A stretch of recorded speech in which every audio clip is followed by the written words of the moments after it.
Thanks, Charlotte. That was brilliant. I love the story of Rudolph. And look, I've even got my own Rudolph here today. He's got the red nose and he's even got lights on his antlers. I mean, how cool is this Rudolph? And as Charlotte just reminded us in that song, Rudolph saved Christmas. That's the part of the story that we often focus on when it comes to Rudolph.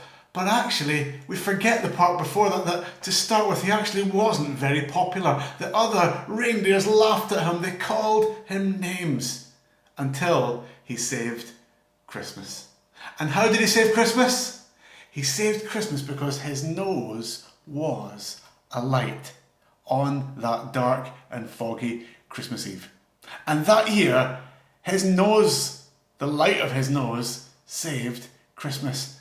And now my Rudolph doesn't have a nose that lights up, but look, the antlers do. So there is still lights on there. And that kind of reminds me that, isn't it the case that at Christmas we seem to have lights everywhere we look, boys and girls? Of course, one of the main places that we have lights at this time of year is on the Christmas tree. But it's not just on Christmas trees. It seems like these days we've got lights all over the house.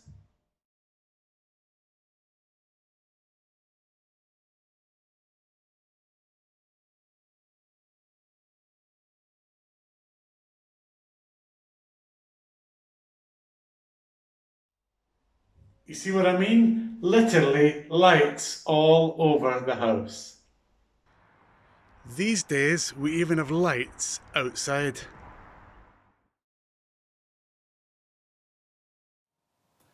So you see what I mean, boys and girls? Lights are a huge part of Christmas. Now, I love the Christmas lights. You see, light often is attractive. Things are attracted to lights.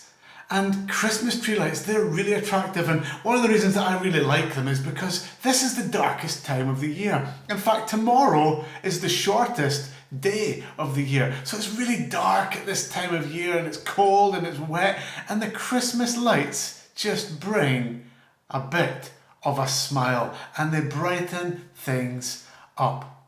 But, you know, the main light of Christmas isn't the lights on my tree or the lights hanging outside my house. It's not even the lights here on Rudolph's antler or the light on Rudolph's nose. No, the main light of Christmas is Jesus. You see, Jesus, the Bible tells us that Jesus is the light of the world. And just like Rudolph, when Jesus was born just over 2,000 years ago, and he lived on this earth for just over 30 years, a lot of that time people weren't that attracted to him.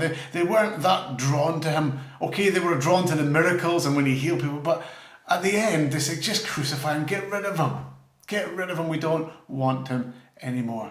A bit like the story of Rudolph, where to start with, they didn't want him.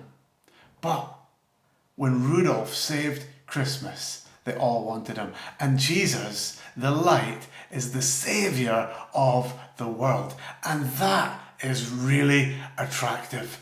And even now, as we're living, there's more than 2 billion people on this earth that would call themselves Christians and followers of Jesus. They realise that he really is the real light of Christmas, the real light of the world. So boys and girls, this Christmas, enjoy the story of Rudolph. Enjoy getting your presents, opening your stockings. But more than anything, remember that the real light of Christmas, the real message of Christmas is that Jesus is light in the darkness. And that is so attractive to every single one of us. His light is there. We just need to follow.